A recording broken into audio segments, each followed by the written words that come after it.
Back to Bigg Boss season 8. Hi மக்களே, இன்றைக்கி பார்த்தீங்கன்னா கிராண்ட் ஃபினாலே போயிட்டுருக்குங்க. அது கோலாகலமாக ஸ்டார்ட் ஆயிடுச்சு 6 மணிலேருந்து. நாங்கள் எல்லாம் பார்த்துட்டு லைவில் தான் அப்டேட் பண்ணுறோம். இந்த பிரேக்கில் உங்களோட கொஞ்சம் பேசலாம் அப்படின்றதுக்காக தான் பேசுகிறோம். ஆமாம், ஜாக்லின் வீடியோவை பற்றி வைரலாக அப்படி பேசிகிட்டு இருந்தாங்க. எல்லா இதுலேயும் பார்த்தீங்கன்னா சேனல்ஸ்லேயும் சரி, என்ன தான் சொல்ல வராங்க அப்படின்னு அந்த இதுவில் பார்த்தோம்னா அதில் ஒன்றுமே இல்லைங்க. சாதாரணமாக மற்றவங்களுக்கெல்லாம் காட்டினதை விட ஏவியில் ரொம்ப சிம்பிளான ஏவியாக தான் இருந்தது. அது பெருசாக பாராட்டுற வகையிலலாம் இல்லைங்க. அதுக்கப்புறம் என்ன சொன்னாங்க, ஜாக்லினுக்கு வந்து கேஷை கொடுத்துட்றாரு, 8 லட்சத்தை வந்து விஜய் சேதுபதி சாரே கொடுத்துட்றாரு, இப்படிலாம் ஒரு ரூமர் போச்சு. இது வரைக்கும் அது மாதிரி எதுவுமே இல்லை. நம்ம பார்த்துட்ருக்குறோம் ஷோவை. என்னன்னா அந்த வீடியோவில் பார்த்தீங்கன்னா இப்போ அருண், தீபக் இவங்களுக்கெல்லாம் எடிட் பண்ணி போட்ட அந்த ஏவியை விட இது வந்து அதில் ஒரு 5% கூட இல்லைன்னு தான் நம்ம சொல்லலாம். ஸோ இது ஒரு வகையாக வந்து ஜாக்லின் உள்ளே வந்துடுறாங்க. ஹாப்பியாக இருந்தது அவங்கள பார்க்கறதுக்கு. ஏன்னா டஃப் கொடுத்தாங்க, நல்ல ஃபைட்டர். அதாவது பவித்ரா இருக்க வேண்டிய இடத்துல நம்ம ஜாக்லின் தான் இருக்கணும். 4th பிளேஸு 3rd பிளேஸ் வரைக்கும் ஜாக்லினுக்கு வந்து நிஜமாகவே எலிஜிபிள் அவங்க. பட் வெளியில் வந்துட்டாங்க. அடுத்தது பார்த்திங்கன்னா உள்ளே இருக்கிறவங்கள கிட்ட தான் அவரை வந்து சார் பேசுகிறாங்க. ரொம்ப சூப்பராக இருக்குதுங்க. ஒவ்வொருத்தரையும் அந்த ட்ரெஸ்ஸிங்ஸில் பார்க்குறதுக்கு அவங்களே அவங்களோட கூட பேசக்கூடிய அந்த வாய்ப்பு மிரர் முன்னாடி பேசுகிறாங்க. அதுவும் ரொம்ப நல்லா இருந்தது. ஒவ்வொருத்தரோட உண்மை முகம் இப்போ கூட ஒரு சிலர்து தெரிய வந்தது. நான் யாரை சொல்வேன்னு உங்களுக்கு நல்லாவே தெரியும். பவித்ராவோட உண்மை முகம் இதில் நல்லா தெரிஞ்சது. இன்னுமே அவங்க மாஸ்கோட தான் இருக்கிறாங்க. என்னடா இவங்க கேமே முடிஞ்சிடுச்சு, இவங்க என்னடா இன்னும் மாஸ்க்கு கேமுன்னு சொல்கிறாங்களேன்னு நினைக்காதீங்க. கேம் ஹோஸ்ட் பண்ணுற விஜய் சேதுபதி சாரே இப்போ சொல்லியிருக்கிறாரு, இன்னமும் வந்து சிவாவோட மாஸ்க் வந்து வெளியாகலை, அவர் மாஸ்கோட தான் இருக்கிறாரு அப்படின்னு. ஸோ வந்து இனிமே இன்னும் ஒரு 6 மாதத்துக்கு வந்து இவங்களை வந்து என்ன பண்ணுவாங்கன்னா வாட்ச் பண்ணுவாங்க எல்லாருமே. ஏன்னா இவங்க எப்படி இருக்காங்க, ஏன்னா இது ரியாலிட்டி ஷோ, இதுதான் உண்மை. அப்போ இதில் எப்படி நடந்துக்கிறாங்களோ இதை அப்படியே ஒவ்வொருத்தராக பார்க்க ஆரம்பிப்பாங்க. அவங்கள வாட்ச் பண்ணுறாங்க, ஃபாலோ பண்ணுறவங்க. இவங்களுக்கெல்லாம் வந்து இவங்க வந்து இந்த ஷோக்கு வந்து ஒவ்வொருத்தரும் இன்ஸ்பைரேஷனாக எடுத்துக்குவாங்க. இவங்கள வந்து நம்ம ஃபாலோ பண்ணோம், இவங்க சூப்பராக இருக்காங்களே அப்படின்னு. ஸோ அப்படி பார்த்தோன்னா ஒவ்வொருத்தருக்குமே இன்றைக்கி வந்து விஜய் சேதுபதி சார் கொடுத்துருக்கிற அவார்டு ஒவ்வொருத்தருக்கும் ஒவ்வொருத்தருக்கு அந்த ஃபோட்டோஸ் மெமரிஸ் ஷேர் பண்ணுறாரு. அதில் அவரோட சைன் கொடுக்குறாரு. ஒவ்வொருத்தருக்கும் ஒவ்வொரு விதமாக கொடுக்குறாரு. முத்துக்கு வந்து தமிழோட நீ உன்னோட இதுவும் வளரட்டும் அப்படின்ற மாதிரி கொடுக்குறாரு. ரயானுக்கு வந்து அவன் எப்போவுமே டாஸ்க் இல்லையா, அதை வச்சு கொடுக்குறாரு. இதில் பார்க்க பவித்ராக்கெலாம் நீ அந்த கிழவி மாதிரி பண்ணியிருந்தாலுமா அந்த இது. ஸோ ஒரு ஆர்டிஸ்ட்ன்றது அது ஆப்வியஸ்லி அவங்களுக்கு என்னவோ அதுதான் சொல்லியிருக்காரு. ரொம்ப வேற ஒரு என்ன சொல்லுது, வேற ஒரு பரிணாமம் அப்படின்றது அவங்கக்கிட்ட எதுவுமே இல்லை. அவங்களாவே அந்த ஆர்டிஸ்ட் கணக்குக்காகவே சொன்னார். இதில் விஷாலுக்கும் அது மாதிரி ஒரு விஷயம் தான் சொன்னார். ஆனால் நம்ம சௌந்தர்யாவுக்கு சொன்னது தாங்க ரொம்ப ரொம்ப ஹாப்பியாக இருந்தது. ஏன்னா நம்ம எல்லாம் ஒரு பார்வை, நம்மளோட வியூவில் ஒரு பார்வை பார்த்துட்டு அவங்கள சொல்கிறோம்ல, இவங்க இப்படி தான் இருக்காங்க, ஸோ இவங்க ரியலாகவும் இப்படி தான் இருப்பாங்க அப்படின்னு ஒரு அசம்ஷன் இல்லை. அது மட்டுமே இல்லாமல் ரியலாக வெளி உலகத்துலேயும் அவங்க அப்படியே நடந்துக்கிறாங்கன்றதை நம்ம புரிய வச்சுருக்கிறோம் நிறைய பேருக்கு. ஸோ நம்ம வீடியோவில் சொன்ன மாதிரி இன்றைக்கி விஜய் சேதுபதி சாரே வந்து அதை சொன்னது வந்து பார்த்திங்கன்னா ரொம்ப சூப்பராக இருந்ததுங்க.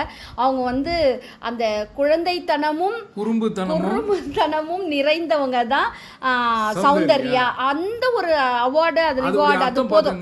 குழந்தைத்தனமும் குறும்புத்தனம்னா குழந்தை எவ்வளவு குறும்புத்தனம் பண்ணாலும் ஆனால் குழந்தை பொய் சொல்லாது, யாரையும் வன்மத்தை கக்காது, வன்மம்னா என்னன்னு தெரியாது, அந்த மனசு தாங்க சௌந்தர்யா. ஆமா, அந்த குழந்தைத்தனத்தையும் அந்த குறும்புத்தனத்தையும் தக்க வச்சுக்குங்க, இதுதான் உங்ககிட்ட இருக்கிற பெரிய அழகு அப்படின்னா. இப்படி ஒரு வாட்டி எல்லாரையும் வந்து எல்லாரும் உள்ள வந்து அந்த டிராஃபிக்கை வந்து காமிச்சிருவாருன்னு நினைக்கிறேன். ஆமா, வெளியே காமிப்பாரு, உள்ள வந்து எல்லாரும் பேசிட்டு அதுக்கப்புறம் அட்டடிப்பாரு. அதுக்கப்புறம் உள்ள கொஞ்சம் ஒரு பாட்டுலாம் போடுவாங்க. நல்ல ஒரு கேம் ஷோ நல்லா போயிட்டு. அடுத்தது பார்த்தீங்கன்னா இது சொல்லணும், விஷால் செஞ்ச அந்த பூண்டு சட்டினி, பூண்டு சாதம் அது செஞ்சு ஊட்டியே விடுவார் விஷால். ஸோ ஓகேவா நல்லா இருந்தது. இதில் விட முக்கியமான விஷயம் என்னன்னா, விஷால் வந்து பாருங்க அவங்களுக்குள்ள எவ்வளோ திறமைகள் இருக்கு. அவன் வந்து அந்த திறமைகள்லாம் வேற ரூபத்தில் கொண்டு போய் தன்னை அசிங்கப்படுத்திக்கணும், அதுதான் சொல்லணும். ட்ரம்ஸ் அழகாக பண்ணாங்க, நல்லா ப்ளே பண்ணாங்க.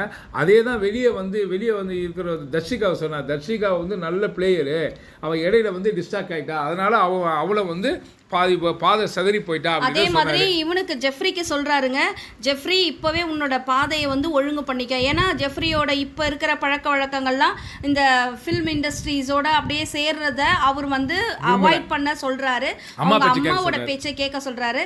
அடுத்தது பார்த்தீங்கன்னா ரயானை எவிக்ட் பண்ணி வெளியில் அனுப்பிட்டாங்க. அந்த நேரத்தில் பவித்ராவோட ஹாப்பியை பார்க்கணுமே நீங்கள். ஏன்னா அவள் போகிறதுக்கு பதிலாக அங்கே ரயான் வெளியில் போயிட்டார் இல்லையா, அதனால் அவளுக்கு அவ்வளோ ஒரு ஹாப்பி மகிழ்ச்சி புலகுது. உடனே அதுக்கு என்ன சொல்கிறா, போட்ட திட்டங்கள் கை கூடும் நாள் வந்ததுன்ட்டு இந்த கோவா கேங் தான் அந்த பாட்டை பாடுவாங்க. இவன் எதுக்கு காரணமே இல்லாமல் பாடுறா, ஃப்ரெண்டாக இருந்து இந்த பாட்டை பாடுற நம்ம சௌந்தர்யாவே ரொம்ப சைலண்ட் மோடுக்கு போயிட்டா. ஏன்னா ரயான் வெளியில் வந்திருப்பான்னு அவளும் யாருமே எதிர்பார்த்துருக்கல. ஆனால் இந்த பவித்ராவுக்கு அவ்வளோ ஒரு என்ன சொல்றது, அவ பயங்கரமான ஒரு பச்சோந்தி. அவளுக்கு எல்லா மிருகத்தோட பேரும் வச்சா கூட ஆப்டா இருக்கும்னு தான் தோணுது. ஸோ அடுத்தது பார்த்தீங்கன்னா மறுபடியும் வந்து உள்ளே காமிக்கிறாங்க. உள்ள 4 பேர் இருப்பாங்க. 4 பேரில் ஒருத்தர் எவிக்ட் ஆகணும். அது சூப்பராக வச்சார். ஆக்சுவலி ரயான் எவிக்ட் வந்து எப்படின்னா ஃப்ளாக்ல வந்து ஒரு மேலேருந்து ஒரு பேப்பர் விழும், அதில் வந்து அவன் எவிக்டட் போட்டு அது ரொம்ப டீசெண்டாகவும் இருந்தது. அவனை வந்து ஹானர் பண்ற மாதிரி கூட இருந்ததுங்க. அது சூப்பரா இருந்தது. ஆனா இது மாதிரி எப்படி தான் இவ்வளவு நாள் பவித்ரா உள்ள வந்தாங்க, இந்த பொண்ணு எதுக்கு உள்ள இப்படி வந்தது அப்படின்றவங்களோட கேள்விக்கு அடையாளமா பதில கொடுத்தாரு பிக் பாஸ். எப்படின்னா எல்லாருமே வந்து ஒவ்வொரு பாக்ஸ் மாதிரி, அதாவது டெலிஃபோன் பூத்து மாதிரிங்க, எல்லாருக்கும் வந்து அந்த டேபிள் மேட் போட்டு எல்லாருக்கும் ஒரு புக்கு கையில் கொடுக்குறாரு. அந்த புக்கில் வந்து ஸ்டோரி கதை வரும். ஒவ்வொருத்தரும் ஒவ்வொரு ட்ரெஸ்ஸுக்கு ஏற்ற மாதிரி அவங்க கலர் காஸ்டியூமில் இருப்பாங்க. எல்லாம் அதுக்கேற்ற மாதிரி பேனரும் இருக்கும். எல்லாம் உட்காந்து படிக்க ஆரம்பிப்பாங்க. என்னன்னா ஒரு காட்டில் ஒரு நரி இருந்தது, ராஜா இருந்தது, அதே நரி, சிங்கம், புலி.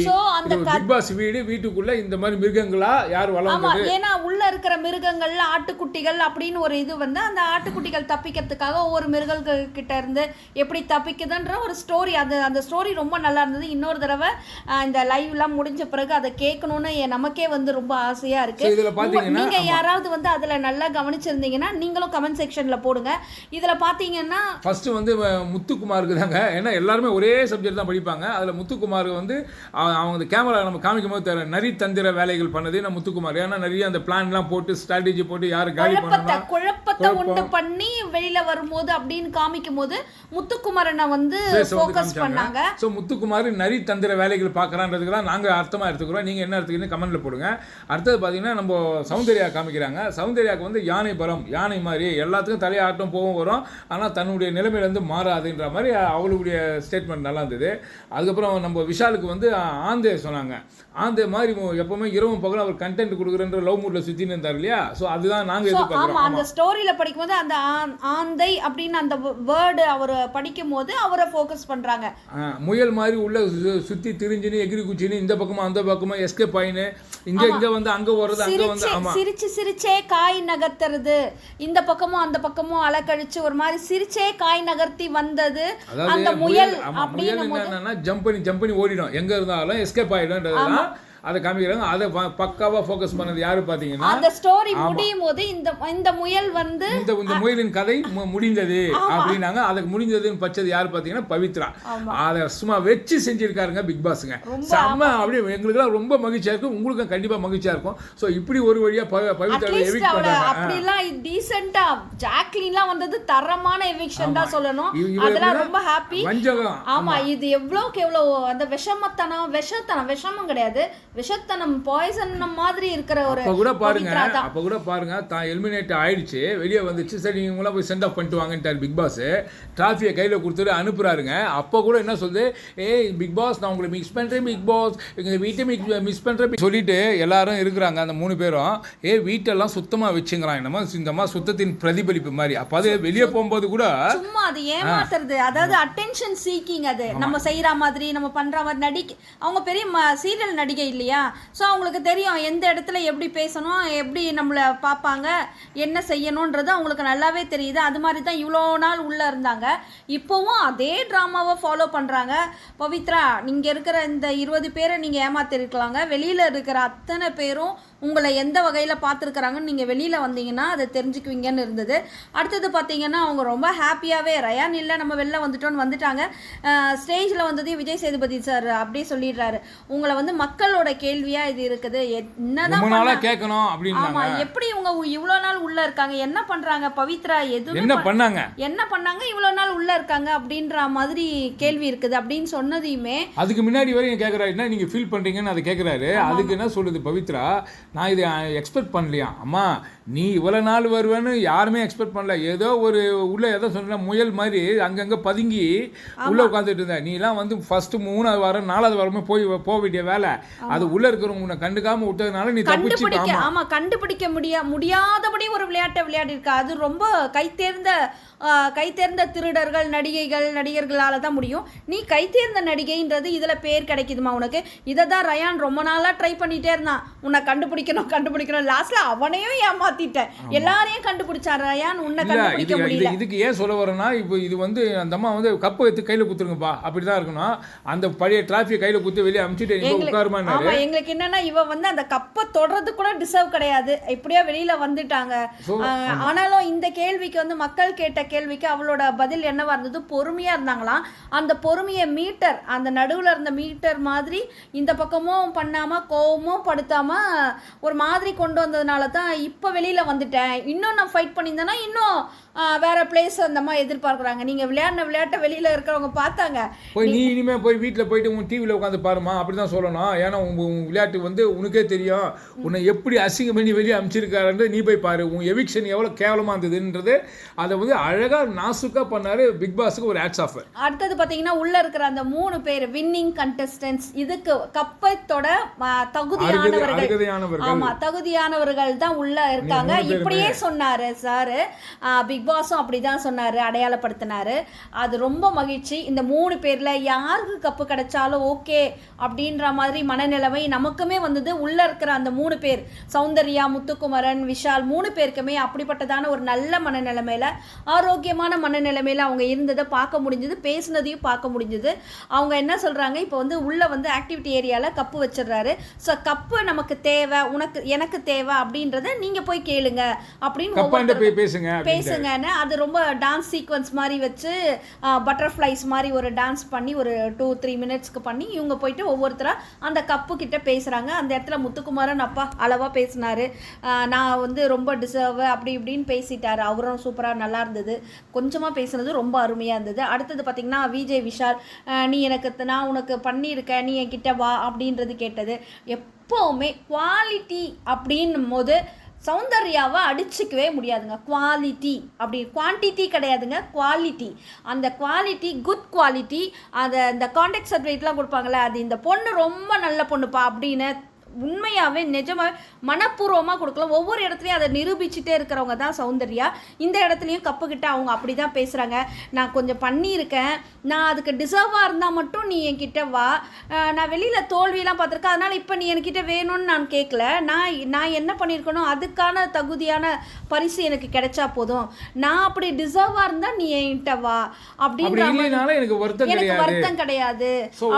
அதாவது நம்மளோட ஸ்ட்ரைட்டாக 1-on-1 பேசுகிற இருந்ததுங்க. உண்மையிலேயே நல்லா இருந்தது. இதுல சொல்லிக்கலாம் சோலோ சௌந்தர்யா. ஆமா, சோலோ பெர்ஃபார்மர்னா சௌந்தர்யா தான். அந்த சோலோ பெர்ஃபார்ம் யார் பண்ண முடியும்? ஹீரோ தான் பண்ண முடியும். சோ மாஸ் ஹீரோவா சௌந்தர்யா எல்லா இடத்துலயும் அவங்க பட்டை தீட்டப்பட்ட வைரமா ஜொலிக்கிறத பார்க்கும்போது நம்மளுக்கு இந்த பொண்ணுக்காக நம்ம ஏன் இந்த பொண்ணுக்கு இவ்வளோ பிடிச்சிருக்குது, நம்மளுக்கு இவ்வளோ இந்த பொண்ணை பிடிச்சிருக்குதுன்னு நினைக்கும் போது நிஜமாலுமே உண்மை பட்டை தீட்டப்பட்ட வைரமா இந்த இடத்துல சௌந்தர்யா ஜொலிக்கிறாங்க அவங்களுடைய நற்பண்புகளால். அடுத்தது பார்த்தீங்கன்னா இவங்க வந்து பிக் பாஸ் வந்து அந்த லிவிங் ஹாலில் உட்கார சொல்லுவாங்க. கப்புக்கிட்ட பேசிட்டு வந்துட்ட பிறகு அங்கே உட்காருவாங்க. பிக் பாஸ் வந்து இவங்ககிட்ட ஒவ்வொருத்தர்கிட்டையும் பேசுவார்.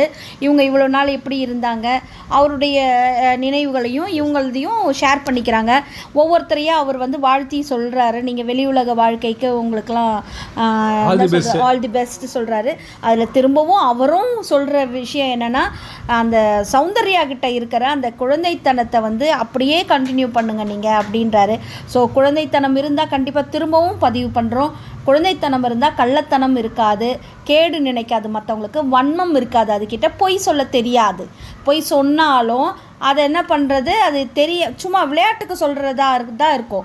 ஸோ இது வந்து ஒரு நேர்மையான ஒரு ஆர்கானிக்கான ஒரு விளையாட்டை தான் சௌந்தர்யா இங்கே வந்து விளையாடி இருக்காங்கன்றது ஒவ்வொருத்தருமே. அவங்களுக்கு கப்பு கொடுக்கலன்னா கூட பரவாயில்ல, சில சூழ்நிலைகளால் எப்போவுமே விஜய் டிவி வந்து நடத்துகிற மற்ற எல்லா ப்ரோக்ராம்ஸ்லேயும் அப்படி தான் பேச்சு அடிப்படுதே, அதுதான் உண்மையும் கூட.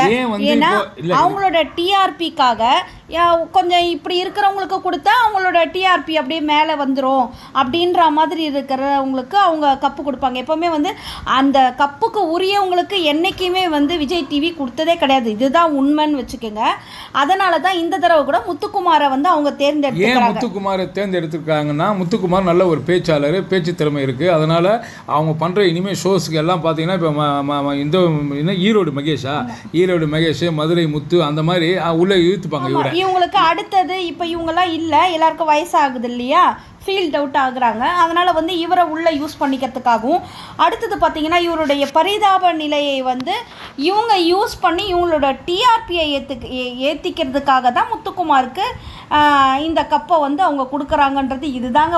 சொன்னாலும் சொல்லலைனாலும் இதுதான் உண்மை. அவர் விளையாடின விளையாட்டு நரி விளையாட்டு விளையாடி இருக்கிறாரு. சூழ்ச்சி செய்த விளையாட்டு தான் அவர் விளையாடிருக்கார். ஒரு படம் பார்க்குறோம், அதில் சூழ்ச்சி செய்து பண்ணுறவன் யாருன்னா அவன் வில்லனாக தான் இருப்பான். ஸோ வில்லனோட வேலையை தான் வந்து இந்த இடத்துல முத்துக்குமார் பண்ணியிருக்கிறாரு.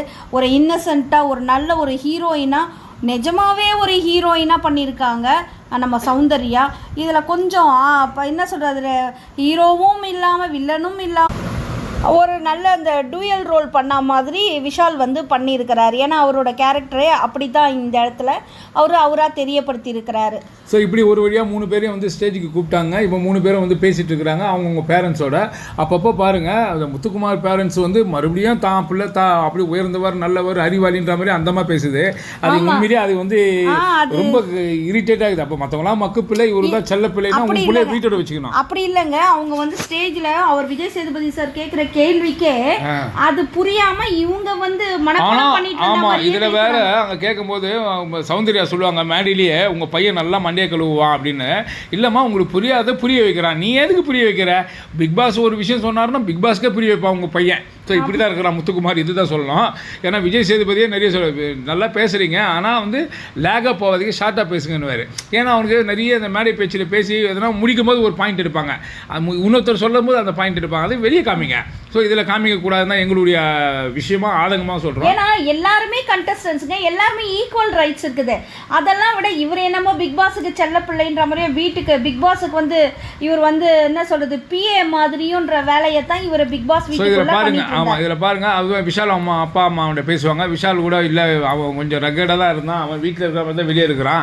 இருந்தாலும் ஒரு சில விஷயங்களை அக்செப்டன்சி வந்து இருக்குது, மாற்றிக்கிறான். ஆனால் அவங்க அம்மா கோபமாக சொன்னாங்க, வா நீ வீட்டுக்கு வா, உனக்கு இருக்குதுன்னாங்க. ஏன்னா அவர் இந்த முக்கோண காதல் பண்ணியிருந்தார்ல, அதை வச்சு பேசுனது ரொம்ப ரசிக்கும்படியாக இருந்தது. விஜய் சேதுபதி சார் அடுத்த கண்டஸ்டன்ட் பிக் பாஸ் வீட்டுக்குள்ளே நீங்கள் வந்துருங்க சார் அப்படின்னு அடுத்த சீசனுக்கு நீங்களே வந்திருக்கணும் போது உங்கள் பையனுக்கு பதில் உங்களே கூப்பிட்டுருக்கலான்னு. அது கொஞ்சம் நல்லா வந்து ஒரு காமெடியாக தான் போச்சு, நல்லா இருந்தது. அதே சௌந்தர்யா அவங்க அம்மா அப்பாவோட கேட்கும்போது அவங்க ரொம்ப பாருங்கள், அந்த தாயை போல பிள்ளை நூலை போல சேலைன்னுவாங்க. சௌந்தர்யா அம்மா அப்பாவும் ரொம்ப இன்னசென்ட்டு, அவங்க ஒன்றுமே பேச தெரியல. என் பொண்ணு அப்படி தாங்க, அவளுக்கு அதாங்க தெரியும், வீட்டில் ஒரு வேலை செய்வா போவா, இப்படி தான் பேசுகிறாங்க. அவங்க உள்ளே வந்து எந்த ஒரு அர்த்தத்தையும் கொண்டு வந்து எதையும் பதிவு பண்ணணும்னு பண்ணலை. ஏன்னா உண்மையை ஒரிஜினாலிட்டி கொண்டு வராங்க, அவங்களும் ஆர்கானிக்காக இருக்கான்றது இதில் தெரிஞ்சது. பார்த்தீங்கன்னா விஷால் 3 பேரை வந்து ஸ்டேஜ்லேருந்து விஷாலை எவிக்ட் பண்ணுறாங்க. அது எப்படி எவிக்ட் பண்ணுறாங்கன்னா, அந்த ஆடியன்ஸ்லாம் உட்காந்துருக்காங்க இல்லையா, அந்த சேர்ஸ் கீழே ஒரு அந்த ஸ்லிப்பு மாதிரி இருக்கும், அதை எடுத்து கொடுங்க அப்படின்றாங்க. அதை எடுத்து கொடுத்தவொடனே ஒரு லேடி எடுத்து கொடுத்ததான் விஜய் விஷால் தான். ஸோ அவன் எலிமினேட் பண்ணிடுறாங்க. அடுத்தது வந்து விஜய் டிவியுடைய மெயினுடைய அந்த சேனலுடைய ஹெட்டு அவங்களாம் வராங்க. அவங்களெல்லாம் நிற்க வச்சுட்டு அவங்க 2 நிமிஷம் பேசுகிறாங்க. அதுக்கப்புறம் பேசிட்டு பார்த்தீங்கன்னா விஷாலுடைய விஜய் சேதுபதி சாருடைய இது குறும்படமும் ஒன்று போட்டு காமிச்சிட்டு அதுக்கப்புறம் ஸ்டார்ட் பண்ணுறாங்க. சூப்பராக இருந்ததுங்க. ஏன்னா ஒரு ஹோஸ்ட்ன்றவர் எல்லாத்துக்கும் ஃப்ளெக்சிபிளாக இருக்கணும், அட்ஜஸ்ட் பண்ணிக்கிற வேண்டி இருக்கும். இவ்வளோ நாள் கமல் சார் இருந்தாருன்னா அவருக்குன்னு ஒரு நேம் இருக்கும் இல்லையா, அதுக்கு எல்லாருமே கொஞ்சம் பயந்து அவர் சொல்கிறத போன சீசனில் எவ்வளோ பேர்லாம் வந்து பிரதீப்பை வந்து திரும்ப கூப்பிட்றதுல, பிரதீப்பை வெளியில் அனுப்புறதுல விருப்பம் இல்லாமல்லாம் சேனல்லாம் அணுகுனதான் நம்ம கேள்விப்பட்டிருக்கோம். ஆனால் கமல் சாரோட அந்த ஒரு ஈகோனால அவர் அதை ஏற்றுக்கல, அதனால வந்து சேனலுக்கும் நிறைய கஷ்டம் இருந்தது அப்படின்றதெல்லாம் நம்ம பார்த்தோம், கேள்விப்பட்டோம்.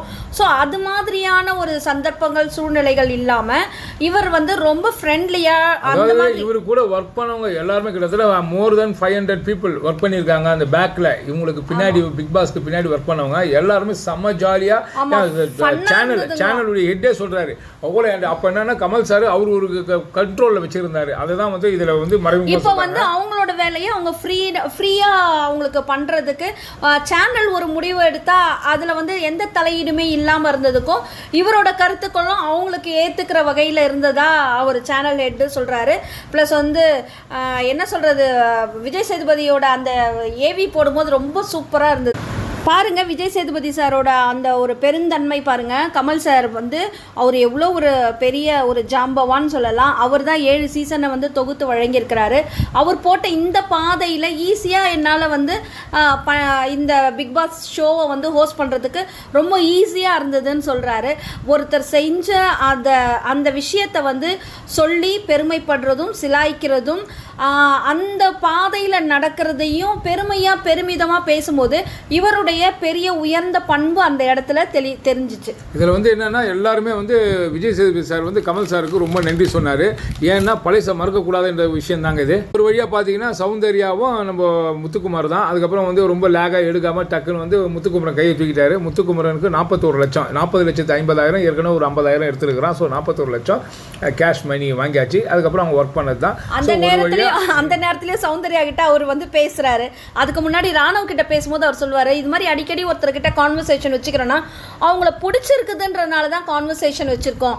அப்போ அந்த எல்லாருமே வந்து சௌந்தர்யா கிட்ட கான்வர்சேஷன் வச்சிருந்த விதமும் அது மாதிரி தான். அதுக்கு அடையாளமா விஜய் சேதுபதி சொல்றார், ஒரு குழந்தை வந்து நல்லா ஃப்ரீயா பேசுது, ஒரு கள்ளம் காடம் இல்லாத ஒரு குழந்தை கிட்ட தான் அந்த மாதிரி ஒரு பேச்சை வச்சுக்க முடியும் அப்படின்றதுல சௌந்தர்யா இதுக்கு ஒரு அடையாளமா இருக்கிறாங்க. அதே நேரத்தில் இந்த கப்பை கொடுத்ததுக்கு அந்த ட்ராஃபியை கொடுக்கும்போது அவங்களாம் கேட்குறாங்க, இல்லை சார் அவனும் டிசர்வ் தான் அவர், இந்த கப்பை அவர் கொடுத்தா ஓகேவா, ஓகே சார் அப்படின்றாங்க.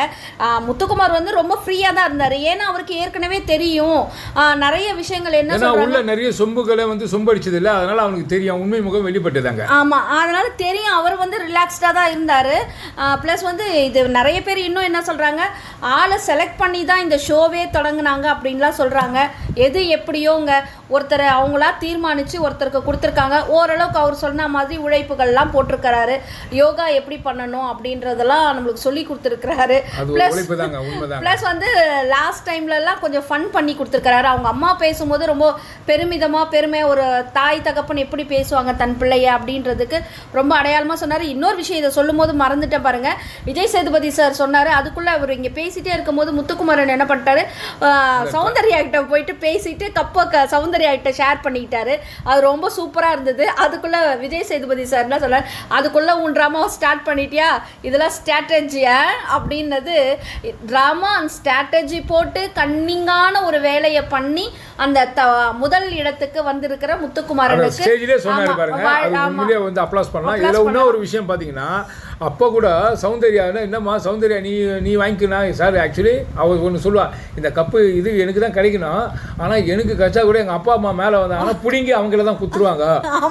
அப்போ பாருங்க அந்த டைம்ல ஒரு என்டர்டெயின் பாருங்க. அது சொல்லுவாங்கல்ல, பார்ன் அண்ட் பாட்டப் வந்து எப்படி இருக்குதுன்றத பொறுத்து தான் ஒருத்தங்களை வந்து நம்ம அடையாளம் தெரியும்வாங்க. அது அவங்க அப்பா அம்மா ரொம்ப அழகாக வளர்த்துருக்காங்க அந்த பொண்ணை.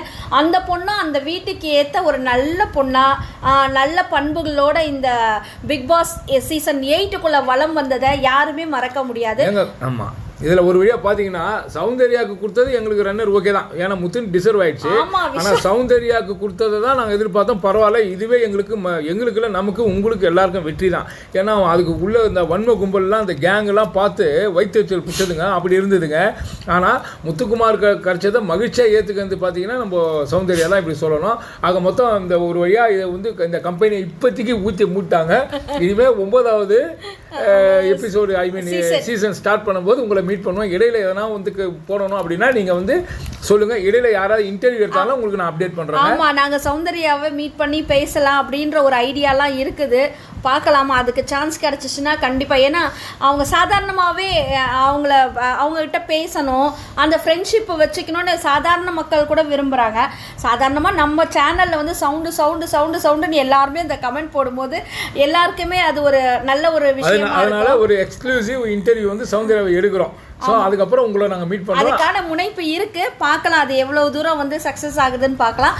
அது வரைக்கும் நீங்கள் எங்களுக்கு கொடுத்த சப்போர்ட்டு, நீங்கள் எங்கள் கூட பேசின விஷயங்கள் எல்லாத்துக்குமே உங்களுக்கு மிகப்பெரிய நன்றிங்க. ஆக மொத்தம் இந்த வீடியோவை நீங்கள் ஃபுல்லாக பாருங்கள், லைக் பண்ணுங்கள், கமெண்ட் பண்ணுங்கள், ஷேர் பண்ணுங்கள், சப்ஸ்கிரைப் பண்ணுங்கள். மறுபடியும் உங்களை சந்திக்கிறோம். தேங்க்யூ.